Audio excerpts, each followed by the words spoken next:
और चैतन्य चरितमृता के आदि लीला के 13 चैप्टर पे कि ऑलमोस्ट आखिरी श्लोक में कृष्णा स्वामी लिख रहे हैं कि जो व्यक्ति चैतन्य महाप्रभु के जन्म लीला के बारे में पढ़ेगा और सुनेगा उसको भगवान कृष्ण की जरूर कृपा मिलेगी। मतलब ब्लेसिंग्स है चैतन्य कृष्णदास कविराज गोस्वामी की। इसलिए हम लोग महाप्रभु के जन्म के बारे में डिस्कस करना चाहते हैं आज और उसके बारे में सुनना चाहते हैं। Let's close that gate. Okay, so चैतन्य चरितमृता के 13 चैप्टर के आखिरी श्लोक में आदि लीला में कृष्णदास कविराज गोस्वामी ब्लेसिंग्स दे रहे हैं कि जो महाप्रभु के पास्ट टाइम्स स्पेशली जन्म के बारे में सुनता है उसको जरूर कृष्ण भगवान की कृपा मिलती है। इसलिए आज के दिन महाप्रभु के पास्ट टाइम्स के बारे में सुनना चाहिए, स्पेशली उनके जन्म लीला। और हम तो नवद्वीप में ही बैठे हैं। चैतन्य कृष्णा गोस्वामी स्पेशल ब्लेसिंग्स दे रहे हैं कि जो महाप्रभु के जन्म लीला के बारे में सुनेगा, बोलेगा या उनके जन्म दिवस को अटेंड करेगा उसको उनकी स्पेशल कृपा मिलेगी। महाप्रभु कौन थे? अगर आपको महाप्रभु को जानना है कौन थे तो उसके लिए चैतन्य चरितमृता बेस्ट बुक है। और चैतन्य चरितमृता 3 पार्ट्स में डिवाइडेड है, सबको पता है। कृष्णा गोस्वामी एक्सप्लेन कर रहे हैं आदि लीला, मध्य लीला और अंत्य लीला। आदि लीला में कितने चैप्टर्स हैं, किसी को पता है? ये थोड़ा ध्यान नहीं होगा। आदि लीला में 17 चैप्टर्स हैं टोटल और मध्य लीला में 25 चैप्टर्स हैं और अंत्य लीला 3rd पार्ट में 20 चैप्टर्स हैं। और जो आदि लीला है उसके जो फर्स्ट 12 चैप्टर्स हैं उसमें कृष्णदास कविराज गोस्वामी जो ऑथर हैं इस किताब के, वो जनरल महाप्रभु के भक्तों के बारे में बता रहे हैं, महाप्रभु के बारे में बता रहे हैं। और 13, 14, 15, 16, 17 चैप्टर्स में फिर चैतन्य महाप्रभु के बाल्य चाइल्डहुड पास्ट टाइम्स के बारे में बता रहे हैं। बचपन में कैसे थे, क्या करते थे, कितने नॉटी थे और वो सारी डिटेल्स है। और मध्य लीला में महाप्रभु के गृहस्थ जीवन के बारे में बताया, he was a house holder. और फिर अंत्य लीला में उनके ऑलमोस्ट उनके सन्यास और जगन्नाथपुरी में भी जो पास्ट टाइम्स कर रहे हैं। बट अभी हम कंसर्न है उनके जन्म लीला के पे, वो हम कंसर्न है। तो महाप्रभु कौन थे? चैतन्य महाप्रभु के ग्रैंडफादर का नाम तो उपेंद्र मिश्रा, ये 13 चैप्टर में एक्सप्लेन्ड है। और वो वहां पे बांग्लादेश में रहते थे। तो उपेंद्र मिश्रा के 7 बच्चे थे और उसमें से जो 5th चाइल्ड थे उनका नाम था जगन्नाथ मिश्रा। तो जगन्नाथ मिश्रा फिर उसके बाद पहले वो बांग्लादेश को पता है ना, पहले बांग्लादेश बंगाल का ही पार्ट था, वो तो पाकिस्तान के डिवाइड होने के बाद हुआ है। तो बांग्लादेश को बोलते थे राढ़ देश। जो बंगाल का जो पार्ट है ना, बांग्लादेश पार्ट, उसको राढ़ देश बोलते हैं। या जो बंगाल का जो बंगाल पता है ना आप लोगों को, बंगाल का कुछ आइडिया है? बंगाल का जो पार्ट झारखंड के पास है उस तरफ, उसको भी राढ़ देश बोला जाता है क्योंकि वहां पे गंगा जी नहीं है। गंगा जी तो यहाँ पे बहती है बस नवद्वीप के आसपास ही। तो वो वहां पे रहते थे बांग्लादेश में, राढ़ देश में। वहां से जगन्नाथ मिश्रा उन्होंने सोचा चलो मैं नवद्वीप जाऊंगा, नवद्वीप शिफ्ट हो गए वहां से आकर। जगन्नाथ मिश्रा जो है 5th सन उनके। और क्यों आए नवद्वीप? क्योंकि उस टाइम नवद्वीप में बहुत ज्यादा एजुकेशन हब था, ऐसा डिस्क्राइब है। 500 साल पहले मेन यूनिवर्सिटी यहाँ पे थी पढ़ाई की, जैसे दिल्ली में यूनिवर्सिटीज हैं, सब पढ़ने वहां पे जाते हैं, ऐसे सब पढ़ाई करने नवद्वीप में आते थे। और नवद्वीप में ब्राह्मण बहुत थे, न्याय थे, पंडित थे, स्कॉलर्स थे। पूजा करना सीखना है तो नवद्वीप आना है आपको प्रोफेशन करना है स्टडी का तो नवद्वीप आना है, आपको टीचर बनना है तो नवद्वीप आना पड़ेगा। नवद्वीप में बहुत ज्यादा हसल बसल थी। तो उपेंद्र मिश्रा, जो जगन्नाथ मिश्रा ने सोचा चलो नवद्वीप जाऊंगा, मैं पढ़ाई भी कर लूंगा। जैसे सोचते हैं यूथ्स, नहीं पढ़ाई भी कर लेंगे, लाइफ भी सेटल हो जाएगी। तो वो लोग यहाँ पे आ गए। यहाँ पर आए तो यहाँ पर एक व्यक्ति थे, उनका नाम था नीलांबर चक्रवर्ती। किसी को पता है कौन थे वो? महाप्रभु के नाना। हाँ, नाना ही हो गया ना। हाँ, नाना ही हो गया। तो नीलांबर चक्रवर्ती वहां पे रहते थे। कहाँ रहते थे किसी को पता है? हम गए थे। कहाँ रहते थे? हम गए, उनके घर गए हैं हम लोग, अनुत्तम ऋषिकेश। तो चैतन्य महाप्रभु के जो नीलांबर चक्रवर्ती जो थे वो तो एक जगह है वामन पुकुर। तो ये जो जगह है आपके गदाधर पंडित की, क्या है गदाधर दास की जगह? कौन सी जगह थी? नहीं, गदाधर दास की कौन सी जगह थी? वो तो चांपाहाटी। अगर आप चांपाहाटी जाओगे ना, ऐसे पास में, वेरी नाइस प्लेस, तो उसके पास एक गांव है वामन पुकुर। वहां पे नीलांबर चक्रवर्ती का घर था, स्कूल था, तो वहां पे रहते थे। सो जब जगन्नाथ मिश्रा यहाँ पर आए, तो जगन्नाथ मिश्रा यहाँ पर आए तो he was a good boy, educated. तो नीलांबर चक्रवर्ती ने देखा कि बहुत अच्छे बेटे, तो उनकी बेटी जो थी सची देवी, उनसे उन्होंने प्रपोज किया और उनका विवाह हो गया, जगन्नाथ मिश्रा का और सची देवी का। और वो लोग फिर यहाँ पे रहने लगे नवदीप में। उनका घर भी है, हम कल देखने जाएंगे सुबह सुबह, जहाँ पे वो रहते थे योगपीठ पे। तो नीलांबर चक्रवर्ती तो उनके नाना हो गए, नहीं बेसिकली, मतलब क्या फादर इन लॉ हो गए एक्चुअली जगन्नाथ मिश्रा के। सो वो लोग, जगन्नाथ मिश्रा सचीमा दोनों ब्राह्मण थे, ब्राह्मण फैमिली से थे और अपनी पूजा करते थे जो रेगुलर पूजा चलती है।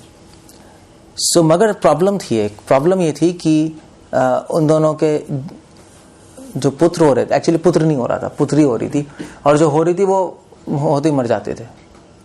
तो जगन्नाथ मिश्रा सची माँ के 8 पुत्रियां हुई, 8 पुत्रियां, और जन्म लेते ही मर गई सब। तो बहुत दुखी थे वो लोग और बड़े ओल्ड भी हो गए थे। सोचा अब क्या होगा, कैसे होगा। तो 9वां पुत्र हुआ उनका और उनका नाम था विश्वरूप। कृष्णा कृष्ण स्वामी लिख रहे हैं, और वो किसके अवतार थे? विश्वरूप बलराम जी के अवतार है। विश्वरूप इसलिए उनका नाम विश्वरूप था। पूरा विश्व लेके जो सची माँ के गर्भ में प्रकट हुए थे वो, क्योंकि इसके बाद कौन आने वाला है? इसके बाद चैतन्य महाप्रभु आने वाले हैं। सो बलराम जी वहां अवतरित हुए, और साथ ही साथ चैतन्य महाप्रभु ने, कृष्ण भगवान ने पहले ही अपने बहुत सारे अनुयायी भेज दिए थे यहाँ पर। तो जैसे जब भगवान ने लीला की, कृष्ण भगवान ने तो अपने से पहले यशोदा माँ, नंद बाबा सबको भेजा ना। तो यहाँ पर एक्चुअली पहले विश्वरूप उनके बड़े भाई आ गए, और पास में एक जगह शांतिपुर, तो वहां पे अद्वैत आचार्य वो प्रकट हो गए। हरिदास ठाकुर शांतिपुर के पास एक जगह है, कौन सी जगह है जो पे हम गए थे? What's that place called? जरा मेमोरी कम चल रही है मेरी। फुलिया गांव। अब तो बांग्लादेश में आता है, बट उस टाइम वेस्ट बंगाल में था, अभी भी है। तो फुलिया गांव में रहते थे पास में ही। तो हरिदास ठाकुर आ गए थे। हरिदास ठाकुर ब्रह्मा जी के अवतार हैं। तो चैतन्य महाप्रभु ने बोला हरिदास ठाकुर को कि आप ब्रह्मा जी को, कि आप हरिदास ठाकुर का जन्म लेकर, वहां आ गए। अद्वैताचार्य महाविष्णु का अवतार, वो भी आ गए। और फिर उसके बाद नित्यानंद प्रभु एका चक्र ग्राम में, वो भी अवतार लेके आ गए थे पहले ही। और फिर उसके बाद मुरारी गुप्त, मुकुंद, चंद्रशेखर आचार्य, और उसके बाद बहुत सारे डिवोटीज, सीनियर डिवोटीज जो महाप्रभु से पहले ही सब तीर्थ हो गए, सबके सब सीन बना रहे थे चैतन्य महाप्रभु के आविर्भाव का। तो महाप्रभु के, ये जब विश्वरूप हुए तो महाप्रभु के आने से पहले अभी महाप्रभु का जन्म नहीं हुआ। तो अद्वैताचार्य और सबसे पहले जितने भी डिवोटीज जहाँ पे रहते थे, श्रीवास ठाकुर, उनकी वाइफ मालिनी देवी, हम कल जाएंगे, चंद्रशेखर आचार्य, सबके सब अद्वैताचार्य के घर जाते थे, यहाँ पे रहते थे, और यहाँ से शांतिपुर जाते थे। शांतिपुर ज्यादा दूर नहीं, अगर बोट से आओगे तो पास पड़ेगा। तो वहां पे आते थे, और वहां पे अद्वैताचार्य उनको सिखाते थे। उनको पूरे नवदीप में उस टाइम सब लोग देवी के भक्त थे, वैष्णविज्म नहीं था, कृष्ण के भक्त कोई नहीं था, या तो चंडी के भक्त। अभी भी आप देखोगे देवी का तो बहुत उपासना चलती है, या योगी थे, ज्ञानी थे। कृष्ण का नाम तो कोई लेता ही नहीं था। सिर्फ अद्वैताचार्य वहां पे अपने शांतिपुर में बैठ के प्रीचिंग करते थे। और क्या प्रीचिंग करते थे? कि केवल कृष्ण का नाम लो, भक्ति सर्वोत्तम है, ज्ञान, योग, तप, देवी देवताओं की उपासना बिल्कुल बेकार है, भक्ति की स्थापना कर रहे थे। सारे डिवोटी जाके वहां पे सुनते थे, मगर एक सबको बहुत दुख था। दुख इस बात का था कि कोई सुनता ही नहीं था उनकी, मतलब अद्वैताचार्य की भी नहीं सुनते थे। मगर एक्चुअली भक्तिनाथ सरस्वती ठाकुर लिख रहे हैं पॉपट में कि अद्वैताचार्य खुद से पूरी दुनिया को भक्त बना सकते हैं, विष्णु के अवतार है, मगर उन्होंने ऐसा किया नहीं। क्यों नहीं किया? किसी को पता है क्यों नहीं किया? वो चाहते थे चैतन्य महाप्रभु। गुड, क्योंकि वो चाहते थे कि चैतन्य महाप्रभु आके भगवान के हरिनाम संकीर्तन का प्रचार करें। वो खुद से हरिनाम संकीर्तन का क्रेडिट नहीं लेना चाहते थे। अगर वो करते थे तो उनको क्रेडिट मिलता ना। संकीर्तन के पिता फिर किसको कहते हैं हम? अद्वैताचार्य को। संकीर्तन के पिता कौन है? चैतन्य महाप्रभु, उन्होंने प्रमोट किया। सो अद्वैताचार्य ने एक हम्बल रोल लिया। उन्होंने कहा भी मैं नहीं करूंगा, बट उनको इस बात का दुख था कि कैसे लोग सुनेंगे। जैसे अद्वैताचार्य अपनी शक्ति इस्तेमाल नहीं कर रहे थे बेसिकली। उन्होंने कहा नहीं ठीक है, हम महाप्रभु के असिस्टेंट है, और इसको कहते हैं भक्ति। भक्ति मतलब होती है कि आपका शक्ति भी है तब भी आप इस्तेमाल नहीं कर रहे, क्योंकि हम भगवान और भगवान के भक्तों को सुपरसीड समझते हैं आप लोग? सुपरसीड क्या कहते हैं उसको? है हाँ, उसको हम लांग नहीं सकते। हाँ, ये बहुत इंपॉर्टेंट है एक्चुअली। अद्वैताचार्य सिखा रहे हैं हमें, जैसे हम डिवोटीज कम्युनिटी में रह रहे हैं तो हो सकता है हमारे पास क्वालिटी हो कोई, मगर हमें देखना चाहिए कि हमारी क्वालिटी यूज करके अगर हम उन डिवोटीज से ऊपर जा रहे हैं तो वो नहीं करना चाहिए।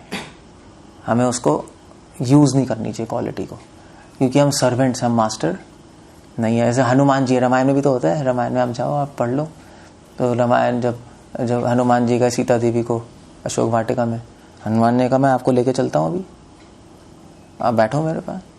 आपको क्या, मैं आपको लेके चलाऊंगा, रावण को मार भी दूंगा, सारी लंका खत्म भी कर दूंगा, सब काम खत्म, बस फिनिश हो गया। राम की जरूरत ही नहीं है। तो सीता माँ ने कहा कि जब उन्होंने कहा ना राम की, बोला नहीं राम की जरूरत नहीं है, बट इंटेंशन यही थी कि मैं कर दूंगा, तब सीता देवी ने पहली बार और आखिरी बार हनुमान को कहा कि हनुमान तुम वानर नहीं हो, तुम बंदर हो, और बंदर जैसी बुद्धि है तुम्हारी। Actually she criticised, Valmiki Ramayana पढ़ो, तुलसीदास रामायण में है कि क्रिटिसाइज किया, मुझे नहीं पता उसका, मगर वाल्मीकि रामायण में क्या नाम यूज किया है, कपी बोला है हनुमान जी को कि तुम, एक्चुअली क्रिटिसाइज किया कि तुम बंदर हो, बंदर ऐसी बुद्धि है, तुम्हें उछलना कूदना आता है, तुम्हें भक्ति है ही नहीं। शी टोल्ड हनुमान जी मतलब सीता देवी के लेवल से तो ऑफ कोर्स हनुमान जी की भक्ति सीता देवी के सामने क्या है, सीता तो सीता ही है।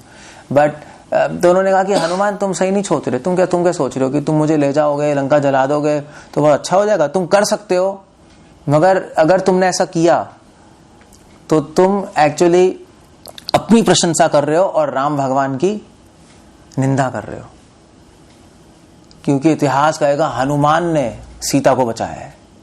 लो, सीता ने कहा मैं नहीं चाहती, मैं चाहती हूं इतिहास का कि राम ने सीता को बचाया है, राम ने सीता की रक्षा की, राम ने रावण को मारा है, ये श्रेय उनको मिले। तब हनुमान जी को समझ आया, well that makes sense, you no.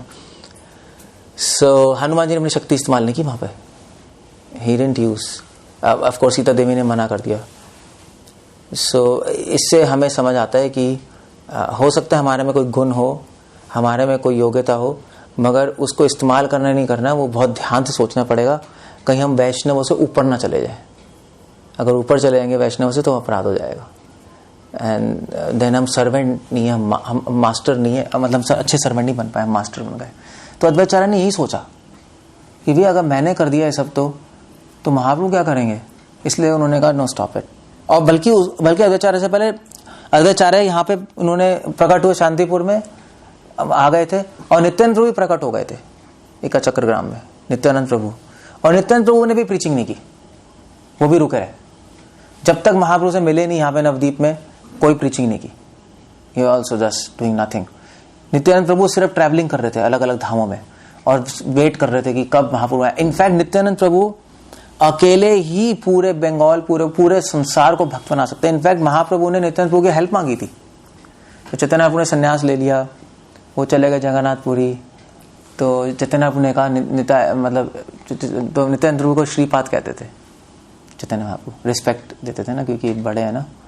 तो कहते थे श्रीपाद तुम जाओ बंगाल में और प्रचार करो, क्योंकि जो तुम कर सकते हो वो मैं नहीं कर सकता। क्योंकि चैतन्य महाप्रभु सन्यासी थे और वो गृहस्थों को प्रीचिंग नहीं कर सकते ज़्यादा। उन्होंने किया मगर वैसे नहीं कर सकते थे, क्योंकि नित्यानंद प्रभु को स्पेशल डिपार्टमेंट दिया था प्रीचिंग का, कि उनको प्रीचिंग करना है गृहस्थों को और रिच गृहस्थों को, और जो बहुत ही अहंकारी लोग हैं उनको प्रीचिंग करनी है। अब किसी सन्यासी की बात तो सुनेंगे नहीं। महाप्रभु सन्यासी हैं, सन्यासी कोई जाएगा अमीरों के पास, सुनते गए वो कहते हैं बकवास, भाग जाओ यहाँ से। तो नित्यानंद प्रभु को बोला कि तुम जाओ। नित्यानंद प्रभु बंगाल आए और बंगाल में उन्होंने क्या किया, आते ही पहले तो शादी की, एक नहीं दो। और क्यों की? क्योंकि उनका फोकस था कि महाप्रभु का ऑर्डर है कि मुझे बहुत अमीर लोगों को, अहंकारी लोगों को प्रीचिंग करनी है। तो अगर वो ऐसी सन्यासी होते तो सुनता ही नहीं कोई। तो उन्होंने विवाह किया और फिर नित्यानंद प्रभु एक ने बहुत बड़ा महल खरीदा अपने लिए खड़दा में। आप जाके देखो, बहुत बड़ा फोर्ट है, उसमें रह रहे थे। और फिर उसके बाद हीरे जवाहरात पहन के, अंगूठी पहन के, डायमंड्स की, उनका टर्बन है उस पर डायमंड लगा हुआ है, वो पहन के प्रीचिंग करने जाते थे। You can imagine. बाकी सारे लोग कहते थे पागल हो गए, क्या कर रहे हैं, ये प्रचार है या नहीं है। बट उसकी वजह से बहुत बड़े बड़े लोग उनसे जुड़ गए, बड़े बड़े डाकू चेंज हो गए, क्योंकि डाकू आते थे लूटने नित्यानंद प्रभु को। हीरे भी रहे ना, रात को आते थे लूटने आते थे। नित्यानंद प्रभु की कृपा से प्रीचिंग करके सब डिवोटी बन जाते थे। बहुत सारे डाकू बन गए उनके डिसाइपल्स। और नित्यानंद प्रभु ने अपने डिवोटीज को आदेश दिया था कि तुम स्पेशली डाकुओं को प्रीचिंग करो। तो यहाँ पे शीतल गांव है, हम गए थे शीतल गांव कटवा के पास। तो वहाँ पे नित्यानंद प्रभु के एक पार्षद है, तो उनका नाम है धनंजय पंडित। उनको स्पेशली ऑर्डर दिया कि सारे डाकुओं को प्रीचिंग करो। उस टाइम नवदीप में बहुत सारे डाकू थे बंगाल में, मतलब ऐसे वैसे डाकू नहीं थे। अगर आप तारकेश्वर जाओ कलकत्ता के पास, तो वहां पे ऐसे डाकू थे कि जो नर बलि देते थे। नर बलि पता है? ऐसे ऐसे लोग थे, आदमियों को पकड़ के बलि देते थे। चंडी की पूजा करते थे ना, काली की। उन सबको प्रीचिंग कर रहे थे। उस टाइम प्रीचिंग बहुत डिफिकल्ट थी। मतलब अब तो हम सोचते हैं कि उस टाइम आसान होगी, 500 साल पहले सब अच्छे लोग थे। अच्छा नहीं था, उल्टा ही था। आप जाओगे प्रीचिंग करने, पकड़ के गला काट देंगे। अब तो ऐसा नहीं होता, एटलीस्ट नहीं, भगा देते हैं मैक्सिमम। उस टाइम ऐसा नहीं था, पकड़ के गला काट देते थे। It was very dangerous. Muslim थे, तांत्रिक थे, बहुत डेंजरस था। सो मैं पॉइंट कृष्णदास स्वामी लिख रहे हैं कि इन लोगों ने थोड़ा डाउन प्ले किया महाप्रभु के आने से पहले। तो डाउन प्ले समझते हो ना? डाउन प्ले मतलब ज्यादा प्रीचिंग महाप्रभु के लिए, मगर ये सेटअप कर रहे थे सीन कि महाप्रभु आए और फिर प्रीचिंग शुरू कर दे। और इसलिए सबके सब डिवोटी साथ में मिलके गीता भागवत डिस्कस करते थे और प्रे कर रहे थे चैतन्य महाप्रभु के लिए कि वो कब आएंगे, कब प्रीचिंग। स्पेशली अद्वैत आचार्य, ये जो गंगा जी नहीं है, गए हो आप गंगा जी के पास जाकर स्पेशली तुलसी और फूल अर्पण करके भगवान कृष्ण को आह्वान कर रहे थे। और हरिदास ठाकुर भी आते थे उनके साथ, और दोनों बैठ के कीर्तन करते थे और भगवान कृष्ण को बुलाते थे। सो इसलिए अद्वैत आचार्य का एक और नाम है नाड़ा। नाड़ा पता है? जैसे बंगाल में तो नाड़ा कहते हैं, वैसे हिंदी में कहते हैं नगाड़ा। नगाड़ा पता है ना? नगाड़ा बजाते हैं ऐसे और। हाँ, नगाड़ा वो भी होता है, वो ऐसे करने वाला, डिंग डिंग डिंग करने वाला। हाँ, या वैसे ये भी होता है जो एक बजाते हैं, पता नहीं इस फोटो में है नहीं है। इस फोटो में है तो सही, वो गले में टांग के जो बजाते हैं। नहीं ऐसा होता है, ऐसे पों पों करते रहते हैं, है ना? इसमें है ना? ऐसे होता है। हाँ, पता होगा। हाँ, वो ऐसे ऐसे करके ऐसे लंबा होता है। हाँ तो वो होता है। तो उनका एक नाम नाड़ा था, नाड़ा, क्योंकि उन्होंने भगवान को बुलाया था गोलोक से। उनकी भक्ति से भगवान उतर के आ गए। उसी भक्ति में इतनी शक्ति है कि भगवान को भी आना पड़ता है। महाप्रभु ने बोला कि ये जो अद्वैत जो नाड़ा है, इसी ने मुझे बुलाया गोलोक से नीचे, और जो ये कहेगा मैं वो करूँगा। स्पेशली कितनी शक्ति है भक्ति के अंदर। अद्वैताचार्य का नाम एक नाड़ा था। तो वो लोग सब इतना इंटेंसली प्रे कर रहे थे कि महाप्रभु को, कृष्ण को आना पड़ा इस धराधाम पे। और चैतन्य महाप्रभु के रूप में प्रकट हुए वो। और कब प्रकट हुए? फाल्गुन की पूर्णिमा, यही है, फाल्गुन की पूर्णिमा पर जब सिम्हा लग्न होता है, लियो उनकी थी वो, प्रभुपाद लिख रहे हैं, जोडियक साइन लियो था। लियो मतलब सिम्हा होता है, सिम्हा होता है ना साइन, लग्न होता है, लायन, राशि सिंह लग्न में पैदा हुआ, इसलिए चैतन्य महाप्रभु का एक नाम भी है सिम्हा गुरु, भक्ति संत को भी कहते थे। तो नवदीप सिम्हा उनका एक नाम है। पूरे नवदीप में वो जाकर कीर्तन करते थे अपनी पार्टी लेकर हर जगह। वो उस दिन प्रकट हुए। मगर चैतन्य महाप्रभु जब कृष्णा प्रकट हुए चैतन्य महाप्रभु के रूप में, तो उनके मन में दो इच्छाएं थी और दोनों इच्छाएं उन्होंने पूरी की। भगवान की भी इच्छाएं होती है नहीं?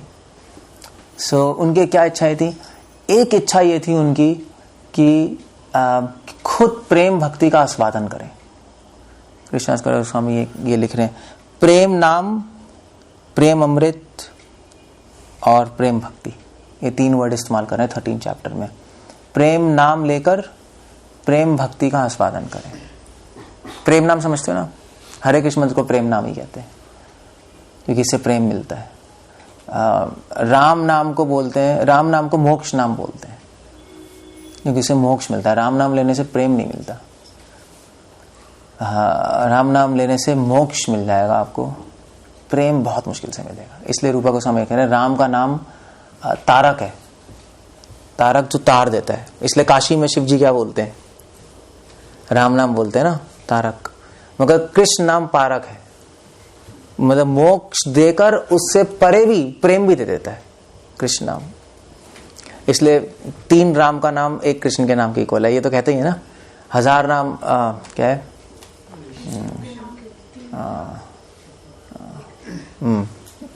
विष्णु सहस्रनाम तुल्यम राम नामे वरान्य, शिव जी कह रहे हैं महाभारत में कि विष्णु के 1000 नाम एक राम के नाम के इक्वल है, और राम राम रामेति मनोरामे रमो रमे, 3 राम के नाम एक कृष्ण के नाम इक्वल है। क्योंकि विष्णु का नाम लेने से साधारण भक्ति आती है, राम का नाम लेने से मोक्ष, और कृष्ण का नाम लेने से प्रेम इजीली मिल जाएगा आपको। महाप्रभु के हार्ट में इच्छा थी कि मैं कृष्ण नाम आस्वादन करूं।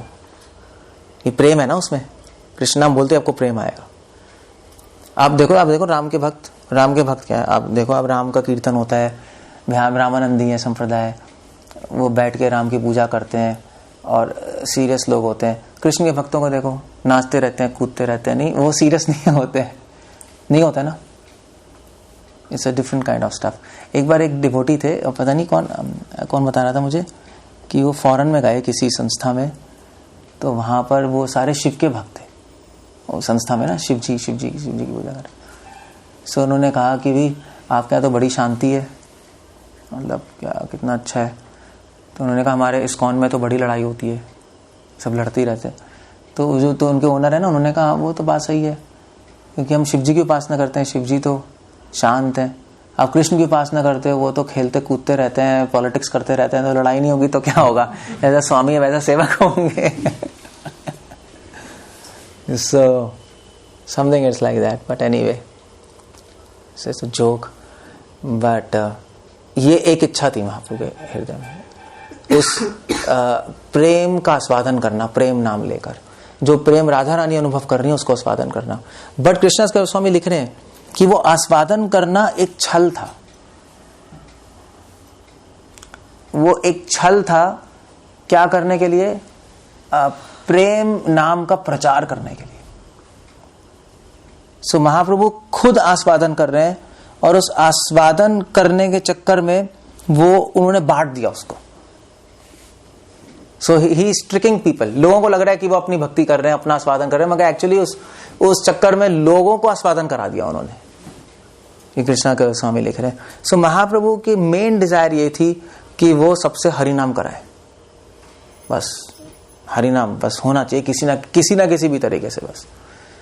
तो उसके लिए वो फोकस उनका मिशन ही है। जैसे जब कृष्ण भगवान आए जब धराधाम पे, तो कृष्ण भगवान का क्या मिशन था? एक इच्छा थी उनकी, क्या थी? एक्सटर्नली थी धर्म संस्थापनार्थाय, धर्म की संस्थापना करने, मगर एक इच्छा थी अपने भक्तों को आनंद। मैं कल बता रहा था नहीं, कृष्ण भगवान की एक इच्छा थी कि ये दिखाने संसार को कि मैं अपने भक्तों के वश में आ जाता हूं, ये दिखाना मैं भगवान हूं, अपने भक्तों के वश में आ जाऊंगा। और ये भागवतम में दिया है। और वो सारी क्रियाएं, सिर्फ आप पूरी व्रजलीला पढ़ो, हर क्रियाएं इसी पॉइंट को प्रूव करने के लिए है कि मैं अपने भक्तों के वश में हूं। सब नहीं, यशोदा माँ भाग रही है, कृष्ण भाग रहे हैं, उन्होंने बांध दिया। क्या किया कृष्ण को यशोदा माँ ने? वश में तो कर लिया।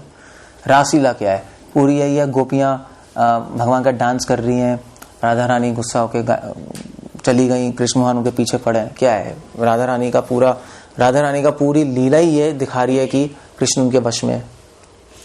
यशोदा रामानंद बाबा, उनके साथ भी भगवान की जो लीलाएं हैं वो भी सिर्फ ये दिखाने के लिए कि भगवान उनके वश में है। पूरा व्रज की लीला यही है। तो एक इच्छा थी और वो पूरी कृष्ण भगवान पूरी कर रहे थे। ऐसी महाप्रभु के लीला में एक ही इच्छा थी उनकी कि सब हरे कृष्णा मंत्र ले, और महाप्रभु बहुत फोकस थे उस मिशन में। और उसके लिए क्या किया? उसके लिए जब महाप्रभु का जन्म हुआ जिस वक्त 500 साल पहले फाल्गुन पूर्णिमा पे, तो उस टाइम हमारे मंदिर का नाम क्या, किसी को पता है? चंद्रोदय नहीं, चंद्रोदय। चंद्र मतलब मून, उदय मतलब उदय होना। सो जानबूझ के रखा है इसका नाम चंद्रोदय, क्योंकि महाप्रभु का जन्म कब हुआ? चंद्रोदय। इसलिए महाप्रभु को कहते हैं चैतन्य चंद्रोदय। चंद्र उदय होता है तो चैतन्य महाप्रभु का चंद्र उदय हो जाता है। मैं कृष्णा स्वामी लिख रहे हैं कि चैतन्य महाप्रभु का चंद्र अकलंक चंद्र है। अकलंक, अलग मतलब इस पे कलंक, दाग नहीं है। मगर ये जो चांद है ये कैसा है? सकलंक। जब चैतन्य महाप्रभु का चंद्रोदय हुआ तो इस चांद पे ग्रहण लग गया, ये छुप गया। आज तो ग्रहण नहीं है, मगर उस टाइम ग्रहण लग गया। और ग्रहण की वजह से उस टाइम प्रथा थी कि जब ग्रहण लगेगा तो सब लोग गंगा जी में स्नान करने आते थे। ये लिखा है, सारे हिंदू सब गंगा जी में स्नान करने गए, और ग्रहण के सब जो स्नान कर रहे थे तो हरे कृष्णा चल बोल रहे थे। तो ये उसी महाप्रभु, एक्चुअली कृष्ण गोस्वामी लिख रहे हैं कि महाप्रभु ने अपने आविर्भाव से पहले नाम का आविर्भाव कराया। नाम, इसलिए आज जब महाप्रभु का आविर्भाव हुआ ना, अभी 5, 5:30, 6 बजे मतलब हमने मनाया, मगर एक्चुअली उससे पहले भगवान के नाम का आविर्भाव, तभी तो कीर्तन हो रहे थे। कीर्तन क्यों कर रहे हैं हम? कीर्तन कर ही इसलिए रहे हैं, बताने के लिए कि पहले नाम आया और फिर चैतन्य महाप्रभु आया। चैतन्य महाप्रभु नाम का अनुसरण कर रहे हैं, नाम उनका अनुसरण नहीं कर रहा। ऐसे नहीं, वो नाम उनके पीछे चल रहा है, वो नाम के पीछे चल रहे हैं। उन्होंने हमेशा नाम को आगे रखा, वो उनका मिशन है। सबके जब हरे कृष्णा बोलने लगे, मुस्लिम क्या कर रहे थे? मुस्लिम हरे कृष्णा चैंटिंग कर रहे थे। पता है क्यों? चिढ़ाने के लिए। वो ग्रहण की वजह से नहीं, वो चिढ़ा रहे थे। क्या बोल लो हरे कृष्णा, कुछ नहीं होगा इससे। तो सभी हरे कृष्णा बोल रहे हैं, तो सबने हरे कृष्णा बोला। तो महाप्रभु ने आविर्भाव से पहले सबसे हरे कृष्णा बुलवा दिया। अपना मिशन शुरू करने से पहले मिशन शुरू हो गया।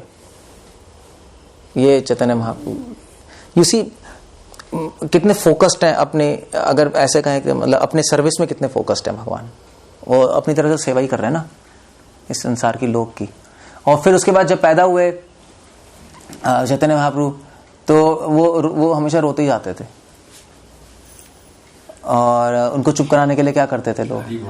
हरे कृष्णा बोलते थे, तो तब वो चुप होते थे। इसलिए जो भी स्त्रियां आती थी तो उनको पहले ही बोलते थे, अभी रोएंगे तो हरे कृष्णा बोलना। तो उस टाइम भी वो छल से क्या करा रहे हैं लोगों से? हरे कृष्णा जप करा रहे हैं।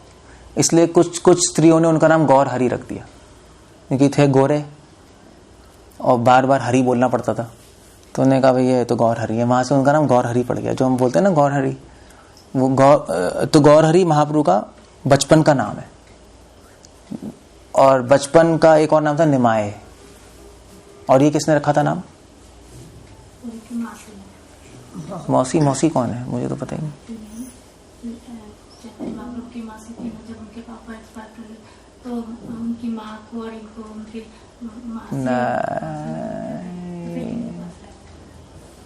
किसने रखा निमाय नाम? महाप्रभु एक नाम निमाय था बचपन का। हाँ यस। अद्वैताचार्य की वाइफ ने, अद्वैताचार्य की पत्नी का नाम क्या था? सीता ठाकुरानी। तो वो सब आए यहाँ पर दर्शन करने। सीता ठाकुरानी, मालिनी देवी, श्रीवास ठाकुर की वाइफ, बच्चे हुए ना नया नया, सारे इन्फॉर्मेशन पहुंची, सब लोग आए तो उन्होंने देखा, बड़े सुंदर लग रहे थे। उनका नाम पहले गौर हरि पड़ गया था। तो सीता ठाकुरानी ने देखा कि ये तो बहुत अच्छा है, मगर प्रॉब्लम ये थी कि इतने सारे बच्चे मर चुके थे ना उनके पहले, तो उन्होंने कहा भी दोबारा कोई अनहोनी ना हो जाए, उसका नाम निमाय रख दिया। क्योंकि वो नीम उस टाइम एक्चुअली एक प्रथा थी कि अगर नीम के पेड़ के नीचे बच्चे को रखोगे तो जो क्या कहते हैं इसकी पिशाची और डाकिनी शंखिनी नहीं होती है सारी, हाँ ईवल, ये बच्चे को मारेंगे नहीं।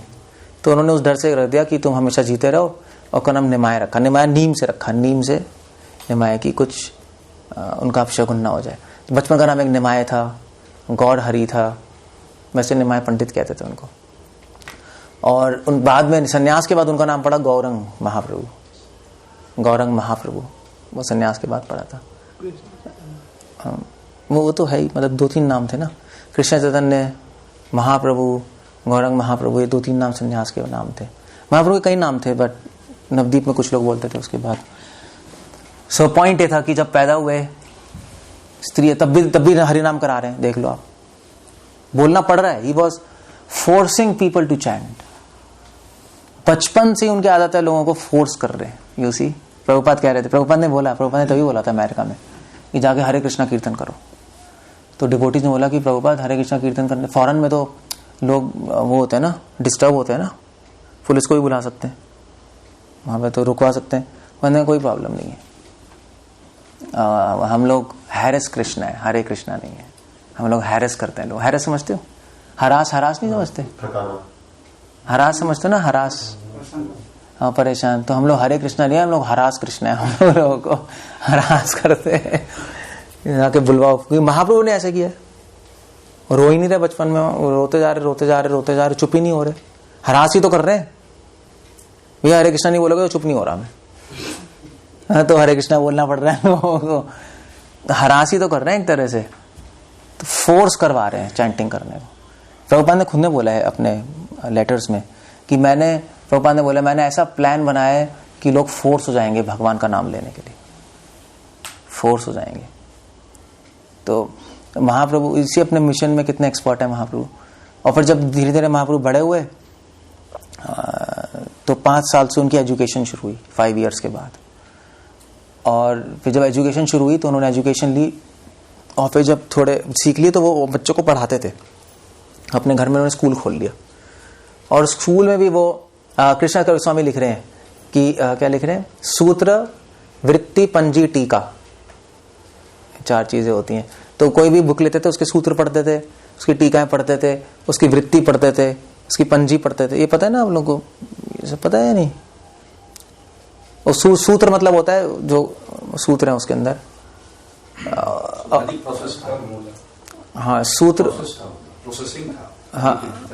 हाँ नहीं मतलब मैं कह रहा हूँ कि हर किताब में ना सूत्र होते हैं एक, हाँ मतलब हेडिंग्स। और फिर उस सूत्र पे वो लिखी जाती है वृत्ति, एक्सप्लेनेशन। और फिर उस वृत्ति पे एक लिखी जाती है पंजी, मतलब उसको अप्लाई कैसे करेंगे, प्रैक्टिकल एप्लीकेशन। और फिर उस पंजी पे लिखे आते हैं टीका, नोट्स।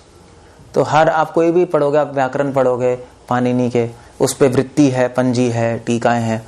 ट्रेडिशनल सिस्टम यही होता है, ऐसे ही पढ़ा जाता है। भागवतम पे पढ़ लो आप, भागवतम पे जो टीकाएं हैं, वृत्तिकार होंगे मुझे पता नहीं, मगर टीकाएं हैं उस पे, नोट्स हैं, पंजी और वृत्तिकार नहीं है। सो वो सब पढ़ाते थे स्टूडेंट्स को। मगर जब पढ़ाते थे तो हर चीज को भगवान कृष्ण से जोड़ देते थे। अगेन लोगों से क्या जप करा रहे हैं, कृष्ण कृष्ण जप करा रहे हैं, हर चीज को भगवान से कृष्ण से जोड़ के पढ़ाते थे। ये महाप्रभु की टेक्निक थी। सो हर कदम पे प्रभुपाद लिख रहे हैं, चैतन्य चंद्रोदय, चैतन्य महाप्रभु को चांद से कंपेयर किया और कृष्ण भगवान को सूर्य से, कृष्णा सूर्य शाम। ऐसा क्यों है? क्योंकि चांद जो है वो सूरज की रोशनी रिफ्लेक्ट करता है, ये तो पता है ना। रिफ्लेक्ट समझते हो ना, हिंदी मुझे नहीं बताया। प्रतिबिंब तो चांद सूरज की रोशनी का प्रतिबिंब है, नहीं, रिफ्लेक्ट करता है। तो ऐसे ही चैतन्य महाप्रभु और उनके अनुयायी भगवान कृष्ण की भक्ति को प्रतिबिंबित कर रहे थे पूरे संसार में, इसलिए उनको चैतन्य चंद्र बोलते हैं, चैतन्य सूरज नहीं बोलते। और ना चैतन्य सूरज ही बोल सकते हो, कृष्ण को सूरज बोलते हैं, चैतन्य को चंद्र बोलते हैं। सो ही वाज, तो इस तरह से वो अपने बच्चों को भी हरे कृष्ण करा रहे थे। और फिर थोड़े और बड़े हुए तो सारे डिवोटीज को लेके वो कीर्तन करने आते थे पूरे नवद्वीप में, कभी यहाँ पार्टी जा रही, कभी वहाँ, और कीर्तन करके करके भी लोगों को हरे कृष्ण मंचप करा रहे। That was his policy. So और ये प्रभुपाद पॉपट में लिख रहे हैं कि हम लोग भी यही कर रहे हैं इस्कॉन में, हम लोग भी महाप्रभु के मूवमेंट को, जो महाप्रभु ने किया हम एग्जैक्टली वही कर रहे हैं। प्रभुपाद ने बोला हम भी पूरे संसार में लोगों से हरे कृष्ण मंत्र जप करा रहे हैं बस, और उसके लिए टेक्निक्स बना रहे हैं हम, book distribution, preaching, Govinda restaurant, इतनी सारी टेक्निक्स है नहीं, मंदिर, लोग आए और सबका एम है कि वो लोग क्या एंड में क्या बोले, हरे कृष्णा, दैट्स ऑल। वो महाप्रभु का मिशन है। तो हम महाप्रभु को इस मिशन में आज के दिन हम उनसे प्रे कर सकते हैं कि हमें भी शक्ति दें कि हम उनके मिशन में उनको उनकी हेल्प, यही तो भक्ति है, उनकी हेल्प करना इस मिशन में। प्रभुपाद ने बोला भी है कि मायापुर में आओ, एनर्जी लो और वापस जाके प्रीचिंग करो, जितना कर सकते हो अपनी सिचुएशन में। हर आदमी हर चीज़ तो नहीं कर सकता, जितना अपनी सिचुएशन में जिसको बता सकते हो बता दो, और अल्टीमेटली भगवान का नाम लेंगे तो उनकी लाइफ सक्सेसफुल है। So you can pray today कि या तो भगवान आपको शक्ति दें या कुछ सिचुएशंस क्रिएट करें आपकी लाइफ में जिससे आपको भी भगवान के प्रचार का अवसर मिले। हर आदमी को अवसर नहीं मिलता प्रचार करने का, भक्ति करने का जरूर मिल जाएगा, अपना जप करने का, प्रीचिंग करने की अपॉर्चुनिटी हर एक को नहीं मिलती।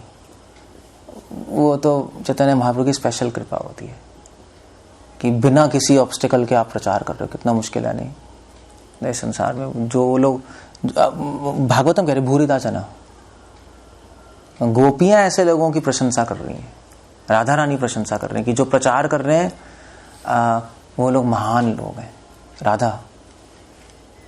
सो ये महाप्रभु का मिशन है और हम लोग यहाँ से ये लेके जा सकते हैं। अगर कुछ लेके जाना है यहाँ से तो ये लेके चले जाओ, और क्या, बाकी तो ठीक है, बाकी तो सारी चीजें छूट जाएंगी। हाँ, हरे कृष्णा। चैतन्य महाप्रभु की जय। आप 13 चैप्टर पढ़ सकते हो चैतन्य चरिता का, अगर चैतन्यता है तो। वेरी नाइस, उसमें पोएम्स लिखी हैं कृष्णा के स्वामी ने, वेरी नाइस पोएम्स महाप्रभु के आविर्भाव की, यू कैन रीड टुडे।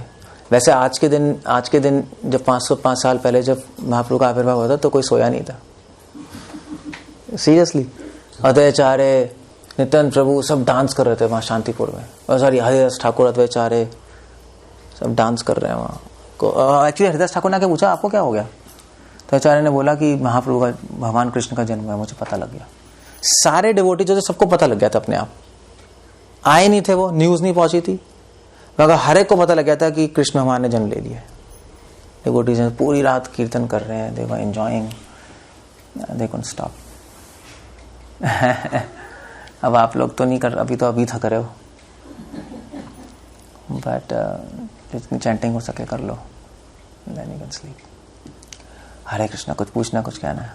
नीम के पेड़ के नीचे जन्म तो लिया था। हाँ, नीम के पेड़ के नीचे जन्म लिए थे, मगर कृष्णा के स्वामी चैतन्य तो लिख नहीं रहा कि नीम के पेड़ के नीचे लिए, मेंशन नहीं है, तो इसलिए मुझे इस पे डाउट्स हैं कि कहीं मेंशन नहीं है नीम के पेड़ के नीचे लिए। ये लोकल प्रथा चल रही है। कृष्णा के स्वामी लिख रहे हैं कि बस इसलिए नेम किया था क्योंकि नीम भूतों को भगाता है, इसलिए कर दिया था। अब ये रिसर्च है, पता नहीं ये नीम का पेड़ क्या कर रहा है, मुझे पता नहीं। यहाँ पर योगपीठ पे देखना पड़ेगा। जानबूझ के खराब नाम रखते थे, जो जिनके बच्चे जिंदा नहीं रहते थे। हाँ, खराब, हाँ नाम, हाँ गुदड़ी नाम रखते, डोमन। अच्छा, डोमन हमारे परनाना जी का नाम था, डोमन। क्यों? वही पहले मर जाते थे। अच्छा, इसलिए ऐसे ही खराब नाम रख दिया। अच्छा, करके डोमन सिंह। डोमन सिंह। क्या क्या रखा है नाम? तो एक मेरे भाई के ससुराल में उनका दुखन नाम रख दिया। अच्छा, हाँ ऐसे ही रखते थे। हाँ सही कह रहे। खुरहू ये यहाँ के बिहार है तो अजीब। आदिवासी था। एनीवे नाड़ा वो था ना कि नाड़ा नाड़ा के बुला रहे थे, तो उसका क्या मतलब है? बुला रहे थे कि वो नाड़ा है, वो उन्होंने मुझे बुलाया है और मुझसे मिलने नहीं आ रहा। नाड़ा मतलब बताया तो बुला रहे थे ना नाड़ा नाड़ा करके। स्टूडेंट था वो तो पास्ट टाइम है, वो तो he was just that was a different past time, that is not concern with now. क्या कह रहे थे? एक दिमाग में आ रहा है। और पिछले साल जो गए थे महाप्रभु 30-30 सेकंड के लिए दर्शन देते थे और दरवाजे बंद कर दिया जाता था, वो श्रीवास ठाकुर के आंगन में। श्रीवास ठाकुर आंगन, तो वही तो यहाँ नहीं। अच्छा वहाँ कलना में, अंबिका कलना में, भाई कलना में हाँ। उनका थोड़ा सा स्टोरी उस समय बताया गया था। कुछ नहीं, वो तो ये था कि चैतन्य महाप्रभु नित्यानंद प्रभु यहाँ पे पास में जगह अंबिका कलना, आप लोग तो नहीं जा पाओगे इस बार कहीं भी, बहुत अच्छी जगह, मगर वहाँ पे नित्यानंद प्रभु अद्वैत और चैतन्य महाप्रभु आए थे। वहाँ पे उनके एक डिवोटी थे गौरीदास पंडित, वो वहाँ पे रहते थे और वो ध्यान में बैठे हुए थे और वो उन्होंने ध्यान लगाया था और उन्होंने कहा था कि अगर मैं भक्त हूँ तो भगवान चैतन्य महाप्रभु मेरे पास आएंगे, अगर नहीं हूँ तो मैं सुसाइड करके मर जाऊंगा बस, अगर भगवान ने दर्शन नहीं दिए तो। उनका वो ऐसे बैठे हुए थे, वहाँ पे भी नीम का पेड़ है उसके नीचे। सो महाप्रभु तो वो तो भक्ति है, मतलब वो दर्शन करना आते हैं, उससे ज्यादा तो भगवान दर्शन करना आते हैं उनके, नहीं। सो महाप्रभु ने कहा ठीक है चलो। एक दिन कहा वो वहाँ पे ध्यान में बैठे थे, यहाँ से दूर है, और नवदीप महाप्रभु यहाँ पे बैठे थे, तो उन्होंने नित्यानंद प्रभु से कहा चलो चलते हैं। बोट पे बैठे, बोट चप्पा नहीं होता, वो लेके वहाँ पे पहुँच गए और उन्होंने गौरीदास पंडित से कहा गौरीदास तुम प्रसाद बनाओ हमारे लिए। चप्पा भी था, तो चप्पा भी था, अभी भी चप्पा है, बोट जो महाप्रभु ने किया है वो वहाँ पे पड़ा है। गए आप अंबिका कलना? आप गए हैं प्रभु? नहीं गए? अच्छा, तो वहाँ महाप्रभु ने जो चप्पा है वो भी है, उसके दर्शन भी कराते हैं। तो लोग कहते हैं कि जो इस चापे का दर्शन करेगा उसका भव सागर पार हो जाएगा। That's very nice. तो वहाँ पे गए तो उन्होंने कहा प्रसाद बनाओ, तो गौरीदास पंडित ने प्रसाद बनाया उन दोनों के लिए, तो उन्होंने खाया। तो उन्होंने कहा अब हम जा रहे हैं। तो गौरीदास पंडित ने कहा आपको जाने के लिए थोड़ा ना बुलाया था यहाँ पर, मैं ऐसे ही पागल की तरह ध्यान में बैठा हूँ इतने दिनों से। तो उन्होंने कहा मैं नहीं जाने दूंगा आपको। तो महाप्रभु ने कहा ऐसा हो ही नहीं सकता, पॉसिबल नहीं। तो महाप्रभु ने कहा आप क्या करें, वो रोने लगे गौरीदास पंडित। तो महाप्रभु ने कहा कि अब महाप्रभु ने डिवाइड कर लिया अपने आप को, 2 महाप्रभु हो गए और 2 नित्यानंद प्रभु, डिवाइड हो गए, 2 महाप्रभु 2 नित्यानंद प्रभु, यू कैन इमेजिन। तो उन्होंने कहा चूज कर लो इन 2 सेट में से, तो 2 एक पेयर ये एक पेयर ये। तो गौरीदास पंडित ने कहा ठीक है मैं इस सेट को चूज करता हूँ। तो ऐसे इस सेट को चूज किया, दूसरा सेट जाने लगा और ये सेट डीटी बन गए, मूर्ति बन गए। गौरीदास पंडित ने कहा ये क्या है, तो मूर्ति बन गया। अरे आप रुको, आप मुझे लाइव को महाप्रभु चाहिए, मूर्ति नहीं चाहिए। तो उन्होंने कहा ठीक है, तो वो रुक गए, ये मूर्ति बन गया और ये उठ के मूर्ति बन के चले गए। तो ऐसे 2-3 बार उन्होंने कहा ये क्या हो रहा है, मुझे लाइव चाहिए। महाप्रभु ने कहा देखो भैया लाइव मैं नहीं रह सकता यहाँ पर, क्योंकि बहुत सारे डिवोटीज हैं, उनको भी दर्शन देने आने, सब ध्यान में बैठे हैं तुम ही हो ना ध्यान में बैठे हो, तो तुम मूर्ति यहाँ पे रहेगी और ये साक्षात मैं ही हूँ। तो एक सेट चला गया, एक सेट मूर्ति बन गया, वो मूर्ति आज भी अंबिका कलना में साक्षात लाइव चैतन्य महाप्रभु। और इसलिए आज भी आप जाओगे ना तो दर्शन करने, जैसे बाकी बहरे में नहीं होता बंद कर देते हैं बीच बीच में, तो आज भी वो 30 सेकंड के बाद बंद कर देते हैं, फिर खोलते हैं, फिर बंद करते हैं, क्योंकि उनको लगता है कि वहां से चले जाएंगे महाप्रभु और नित्यानंद प्रभु, अगर किसी में प्रेम होगा तो। सो लाइक दैट हृदय चैतन्य दास, उसके बाद और भी इंसिडेंट्स हुए थे तो इसलिए बंद कर देते हैं वहां। सो ये स्टोरी है वहां की। प्रभु जी आप बताएं कि चैतन्य महाप्रभु के जन्म से पहले बलराम जी आए, पहले सच्ची माता, तो फिर विश्वरूप थे उनके बड़े भाई। हाँ बड़े भाई थे ना विश्वरूप। हाँ और फिर उसके बाद चैतन्य को विश्वम्भर गाय भलो की भेंट को भी बोल है। चले गए संन्यास लेकर के। हाँ विश्वरूप चले गए थे ना, विश्वरूप उनके बड़े भाई संन्यास ले लिया था उन्होंने, और संन्यास लेके वहां चले गए पंढरपुर, बाद में पता लगा। और पंढरपुर में उनका संन्यास हो गया था, और उनके संन्यास का नाम क्या पड़ा था, किसी को पता है? ये क्या हो गया प्रभु? विश्वम्भर किसका नाम है? उनके भाई के संन्यास का नाम, बड़े भाई के विश्वरूप में क्या पढ़ा था, किसी को पता है? प्राइज दूंगा मैं 1 करोड़ रुपए, बता दो। जल्दी जल्दी। चलो अब किसी को नहीं मिलेगा प्राइज। तो उनके सन्यास का नाम पड़ा था शंकर अरण्य। जाके पढ़ो आप, शंकर अरण्य। हाँ, अरण्य फॉरेस्ट, शंकर मतलब शिव। तो इस सन्यास का नाम पड़ा था शंकर अरण्य। तो बाद में पता लगा कि पंढरपुर में उन्होंने सन्यास लिया था। और फिर उसके बाद उनके मम्मी पापा बहुत दुखी हो गए, नहीं, एक बच्चे ने सन्यास ले लिया। तो जब महाप्रभु सन्यास लेने वाले थे तो उनको बहुत डर लग गया। ऐसे ही होता है ना, जब अपने बच्चे सन्यास लेते हैं तो बहुत दुखी होते हैं, दूसरे के बच्चे सन्यास लेते हैं तो बहुत महान है ये तो। तब बहुत प्रेस करते हैं। जब अपने सन्यास लेते हैं तो भैया मेरा बच्चा भलाई बर्बाद हो रही है इसकी। It's a dilemma. बटाला में ऐसा हुआ नहीं है। बटाला में एक पेरेंट मेरे पास आए तो कहते हैं हमारे बच्चा भक्ति कर रहा है, ये तो बहुत, ये तो हो सकता है सन्यास ले ले। डर गए वो। तो मैंने उनसे कहा ठीक है चलो, आप कह रहे हो कि बहुत भक्ति कर रहा है, सन्यासी बन जाएगा, तो आपको अच्छा नहीं लगेगा सन्यासी बन जाएगा? तो कहते नहीं नहीं, कैसे, क्या है, सन्यासी बन जाएगा फिर क्या होगा? तो मैंने कहा ठीक है, तो मैं भी तो सन्यासी हूँ, तो मेरा क्यों आदर कर रहे हो? अगर आपको इतनी बुरा लगता है सन्यास तो फिर मेरा भी आदर नहीं करना चाहिए। नहीं, मेरा आदर कर रहे हो। और अपने बच्चे की जब बात आई तो एक्चुअली दैट, तो एनीवे सची माँ तो चलो वेल अभी पेरेंट्स का रोल प्ले कर रही हैं। एक बच्चा सन्यास हो गया और सची माँ ने एक्चुअली अद्वैताचार्य को क्रिटिसाइज भी किया था। अद्वैताचार्य की वजह से वो सन्यासी बने थे। किसी न किसी का रोल होता ही है ना। तो अद्वैताचार्य ने बहुत घुट्टी खिलाई उनके बड़े भाई को कि तुम संसार में आके क्या करोगे, शादी वादी मत करो, फंस जाओगे। उनके दिमाग में फिट हो गया, वो सन्यासी बनकर निकल गए। तो सच्ची माँ ने आके अद्वैताचार्य को बोला भी कि ये बूढ़ा जो है ने मेरे बच्चे की लाइफ बर्बाद कर दी, दिमाग आउट हो गया। नहीं, किसी भी हो जाता है, नहीं नॉर्मल लेडी की तरह। सो महाप्रभु जब आविर्भाव, महाप्रभु को बहुत गुस्सा है। महाप्रभु ने बोला कि मैं अपनी माँ को प्रेम नहीं दूंगा क्योंकि उन्होंने वैष्णव अपराध किया है। नहीं, ये क्या ऐसे उल्टी फुल्टी बातें करी जा रही है कि बड़े भाई को सन्यासी बना दिया है, इतनी लाइफ वेस्ट कर दी। महाप्रभु बहुत दुखी हो गए। महाप्रभु ने कहा जब तक मेरी माँ माफ़ी नहीं मांगेगी अद्वैताचार्य से तब तक उसको प्रेम नहीं दूंगा, क्योंकि वैष्णव अपराध सबसे खतरनाक चीज़ है। नहीं, सो उनकी माँ ने माफ़ी मांगी तब जाके उनको मिला। फिर उसके बाद महाप्रभु ने सन्यास लिया, अपनी वाइफ को छोड़ दिया।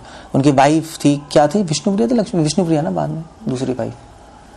तो उनको और अपनी माँ को छोड़ के वो चले गए। उनके फादर नहीं थे, जगन्नाथ मिश्रा। विष्णु का जो सन्यास हुआ था बड़े भाई का, तो दुखी हो गए थे वो, उन्होंने अपनी लाइफ छोड़ दी दुखी होकर। तो फिर उसके बाद जब महाप्रभु ने सन्यास लिया तो ये बहुत दुखी, उनकी वाइफ दुखी, उनके मदर दुखी हुई। तो महाप्रभु ने एक्सप्लेन किया कि देखो सिर्फ वही मेल मेंबर थे अर्निंग के, वही लेफ्ट।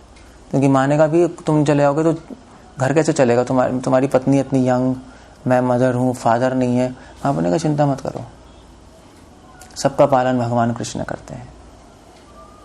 सो आप इस पे विश्वास रखो, नाम लो और सब कुछ होगा।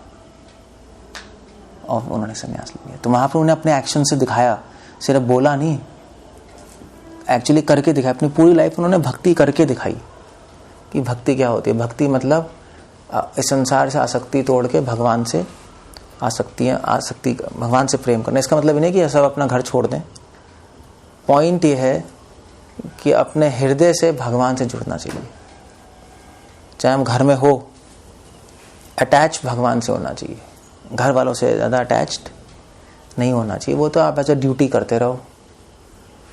बट मन जैसे वो होता है ना, क्या कहते हैं, वो क्या था, वो मगरमच्छ बंदर था ना, तो उसने अपना दिल कहाँ छोड़ दिया था, पेड़ पे छोड़ के गया था ना।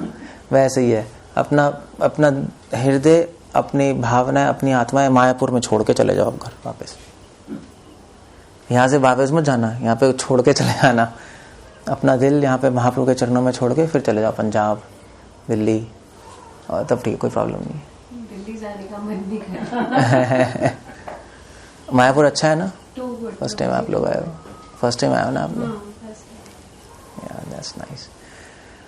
Okay, so that's about Mahaprabhu. Chaitanya Mahaprabhu ki Jai. Hare Krishna.